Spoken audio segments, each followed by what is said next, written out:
الحمد لله رب العالمين والعاقبة للمتقين والصلاة والسلام على سيد الأنبياء والمرسلين أما بعد فأعوذ بالله من الشيطان الرجيم ببركة بسم الله الرحمن الرحيم فقد قال الله تبارك وتعالى في القرآن المجيد والفرقان الحميد حامين والكتاب المبين إنا أنزلناه في ليلة مباركة إنا كنا منذرين فيها يفرق كل أمر حكيم آمنت بالله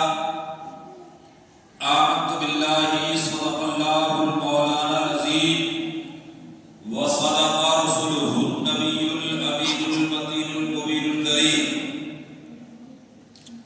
ونحن على ذلك لمن الشاهدين والشاكرين والذاكرين والحمد لله رب العالمين.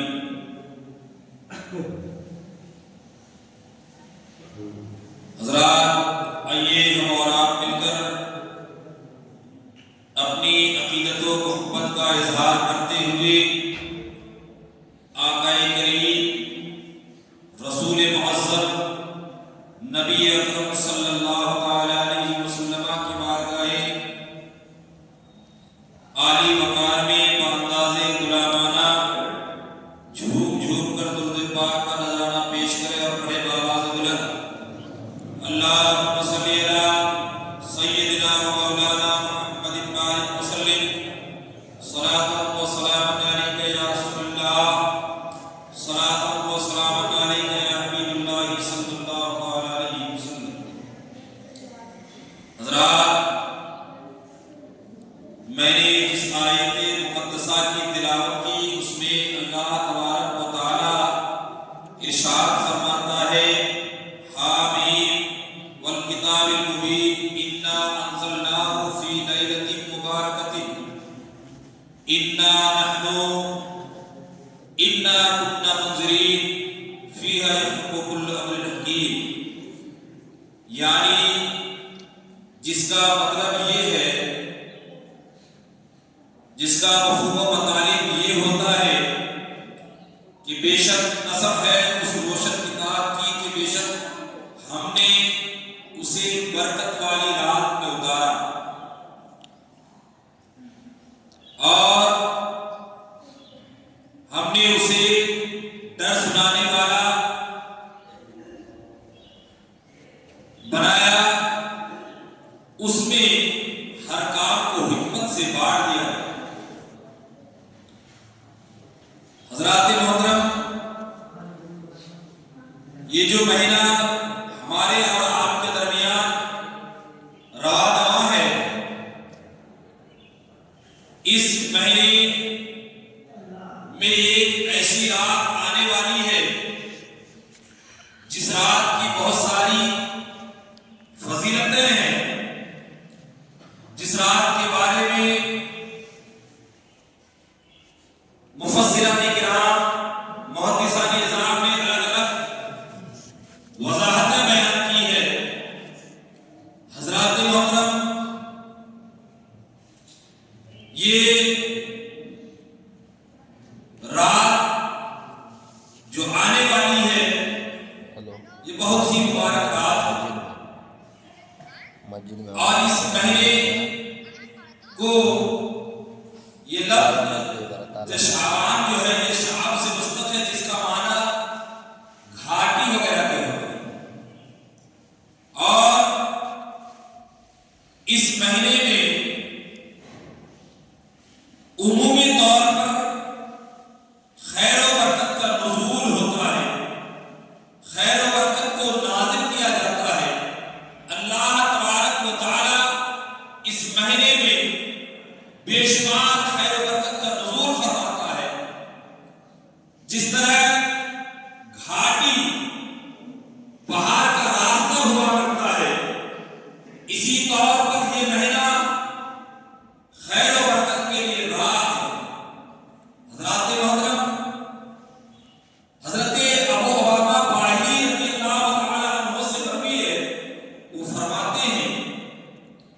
کہ رسول اکرم صلی اللہ تعالی علیہ وسلم فرمایا کرتے تھے کہ اے لوگوں، جب شعبان المعظم کا مہینہ، جب شعبان المعظم کا بابرکت مہینہ آ جائے تو تم اپنے جسموں کو پاک اور ستھرا رکھو اور اپنی نیتیں اچھی رکھو، اسے حسین بناؤ۔ جسم کو پاک اور صاف رکھنے کا مطلب کیا ہوتا ہے؟ تو میں آپ کو بتا دوں کہ جسم کو پاک اور صاف رکھنے کا مطلب یہ ہوتا ہے کہ آپ اگر گناہ میں ملوث ہے تو اپنے آپ کو گناہ سے باز کر لیجئے، اپنی نیتوں کو اچھی بنا لیجئے، آپ حسن خیر کیا کیجئے، حسن عمل کیا کیجئے اور اپنی نیت کو اچھا بنا لیجئے۔ اسی لیے اس مہینے میں اللہ کے نبی صلی اللہ علیہ وسلم نے فرمایا کہ اپنے جسموں کو ستھرا کر لو، پاک بنا لو اور نیتیں اچھی رکھو، نیت بہتر بنا لیا کرو، نیت کو اچھی رکھو کہ نیت ہی پر تمام چیزوں کا دار مدار ہوتا ہے۔ جیسے آپ کی نیت ہوگی ویسے اس میں آپ کی برکتیں ہوگی۔ اگر آپ نے اچھی نیت رکھی، خلوص و الہیت کے لیے کوئی کام کیا، اپنے جسم کو پاک اور صاف رکھا، وہ اس طور پر پاک اور صاف رکھا، آپ نے قرآن کی تلاوت کرنا شروع کر دیا، آپ نے روزہ رکھنا شروع کر دیا، آپ نے نماز پڑھنا شروع کر دیا، برائی سے باز آ گیا، برے کاموں سے اپنے آپ کو الگ کر لیا، تو یہی پر یہی ہے کہ جسم کو صاف کرنا یہی مانا گیا ہے۔ جسم کو صاف کرنے کا یہ مطلب نہیں کہ آپ نے مانا لیا تو یہ جسم پاک اور صاف ہو گیا۔ جسم آپ کو اس وقت صاف ہوتا ہے جب اپنے آپ کو گناہ سے ملوث ہونے سے بچا لے، جب اپنے آپ کو گناہ کرنے سے بچا لیا جائے، ہر طرح کی برائی سے اپنے آپ کو بچا لیا جائے۔ جب اس طرح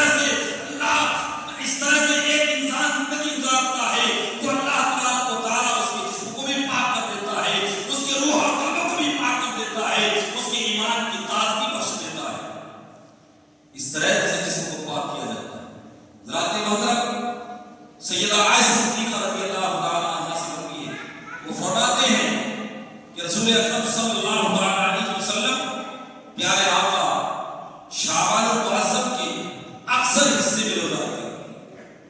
جب آپ روزہ رکھنا شروع کرتے تھے تو پتہ یہ چلتا تھا، معلوم یہ ہوتا تھا کہ کبھی آپ روزے کو ترک نہیں کریں گے اور پھر آپ روزے کو چھوڑ بھی دیا کرتے تھے، تو یہ پتہ چلتا تھا کہ آپ کبھی روزہ نہیں رکھتے۔ اور سنن نسائی میں یہ حدیث پاک مذکور ہے۔ اس حدیث پاک کو بیان کیا گیا ہے۔ حضرت اسامہ رضی اللہ تعالیٰ عنہ سے نبی فرماتے ہیں کہ میں نے رسول اکرم صلی اللہ علیہ وسلم کو رمضان شریف کے فرض روزے کے علاوہ سال کے کسی اور مہینے میں شعبان سے زیادہ روزہ رکھتے نہیں ہیں۔ یعنی رمضان کے فرض کے روزوں کے علاوہ میرے آقا شعبان میں جتنا روزہ رکھا کرتے تھے اور کسی مہینے میں اتنا روزہ نہیں رکھا کرتے۔ تو حضرت اسامہ رضی اللہ تعالیٰ عنہ فرماتے ہیں کہ آقا آپ اس مہینے میں بکثرت روزہ رکھتے ہیں، بات کیا ہے؟ میں یہ گمان کر لیتا ہوں، سوچتا ہوں کہ آپ کبھی روزے سے باز نہیں رہیں گے۔ میرے آقا فرماتے ہیں کہ لوگ رمضان، رجب اور رمضان کے اس درمیانی مہینے کو غفلت کے ساتھ گزارتے ہیں، اس مہینے کی عزت نہیں کرتے ہیں، اس مہینے کی تعظیم و تقریب نہیں کرتے ہیں، جبکہ اس مہینے میں اللہ تبارک و تعالیٰ کی بارگاہ میں لوگوں کے اعمال کو پیش کیا جائے۔ اللہ تبارک و تعالیٰ کی بارگاہ میں لوگوں کے اعمال کو لایا جائے گا اور میں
میں توبہ کر کے رب کی بارگاہ میں گر گرا رہا ہوں کہ مالک مجھے یہ چیز عطا کر دے، میرے گناہوں کو بخش دے، میرے تمام اعمال کو بخش دے.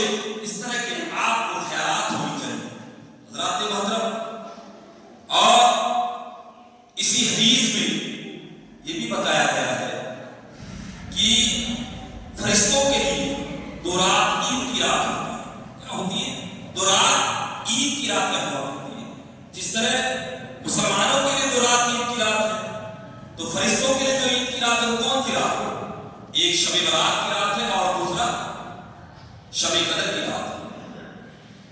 اور دونوں جو رات ہے ایک شعبان میں ہے اور ایک رمضان میں. مطلب شعبان میں شب برات ہے اور 27ویں شب رمضان کی جو 27ویں شب آنے والی اسی کو شب قدر کہا جاتا ہے.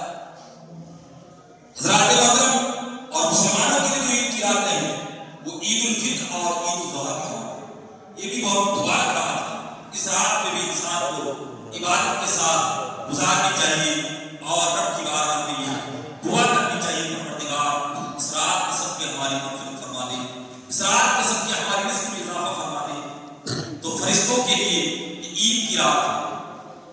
اور اس لیے عید کی رات کہا گیا ہے کہ 15 شعبان کی رات ایک سال کی گناہ کا کفارہ ہوا. جس طرح جمعرات ہر ہفتے کی گناہ کا کفارہ ہوتا ہے، اسی طرح لیلۃ القدر جو 27 رمضان کی رات آنے والی ہے، اس رات میں عمر بھر کی گناہوں کا کفارہ انسان کے لیے بتایا گیا ہے. حضرات محترم، اس رات میں عبادت کے ساتھ زندگی گزارنی چاہیے.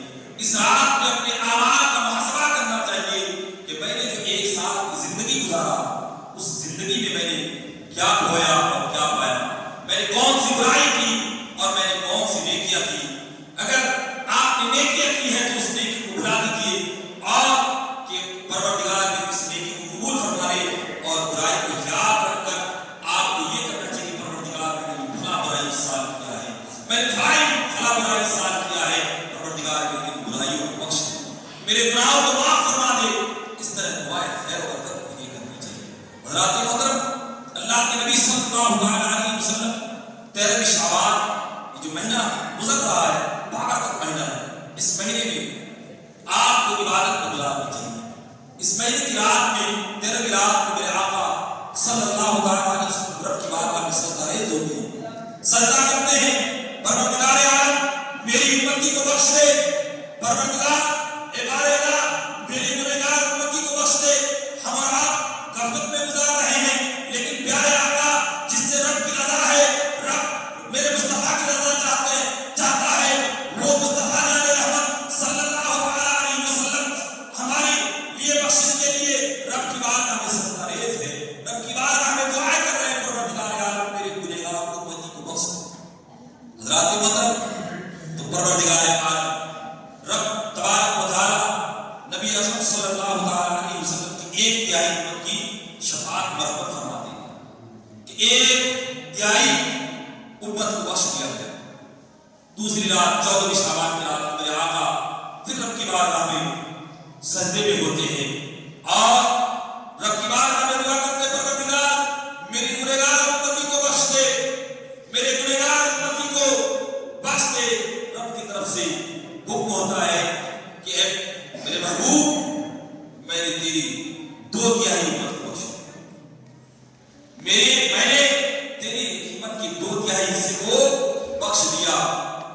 اور 15 شعبان کی رات میرے آقا بارگاہ رب کریم میں سجدہ کرتے ہیں اور ہم جیسے گنہگار امتی کے لیے دعا کرتے ہیں، پروردگار میرے گنہگار امتی کو بخش دے، میرے گنہگار امتی کو بخش دے. اللہ اکبر. اس رات اللہ تبارک و تعالیٰ کی طرف سے حکم ہوتا ہے، اے میرے محبوب اب راضی ہو جا، میں تیرے تمام امتی کے گناہ کو بخش دیا، تمہیں تمام گناہ امتی کی شفاعت مرحمت فرما دی، سوائے اس شخص کی جو رحمت سے اونٹ کی طرح دور رہتا ہے اور خدا سے وہ دور ہوتا چلا جاتا ہے، اس شخص کی بخشش نہیں ہوتی. اور اس رات میں بتا دوں کہ سب کی تو بخشش ہو سکتی ہے، لیکن چند لوگوں کی بخشش اس رات میں نہیں ہو سکتی. ان میں سے کون لوگ ہیں شراب کی جو عادی بناتا ہے نا، شراب کو اپنے لیے لازم بنا لیا ہے، اسی انسان کی بخشش نہیں ہونے والی۔ مسلمانوں، اے میرے قوم کے نوجوانوں، اگر آپ کے اندر یہ بری لت پائی جاتی ہے تو شعبان آنے سے پہلے توبہ کر لو کہ پروردگار اب میں شراب کو اپنے منہ میں نہیں لگاؤں گا، پروردگار میرے گناہوں کو بخش دے، پروردگار میں شراب پینے والا نہیں ہوں، اگر مجھ سے گناہ ہو چکا ہے پروردگار تو میں تیری بارگاہ میں توبہ کرتا ہوں پروردگار اب میرے لبوں سے شراب کو دور کر دے۔ یہ عہد اور پیمان کے ساتھ زندگی گزارنے کا سوال اس شخص کی بخشش نہیں ہوتی جو لوگ شراب پیتے ہیں، اور یہاں پر شراب کو عام بنا دیا گیا ہے۔ میں دیکھتا ہوں کہ غیروں سے زیادہ ہمارے نوجوان تھکے ہوئے ہیں، غیروں سے زیادہ ہمارے قوم کے لوگ بگڑے ہوئے ہیں۔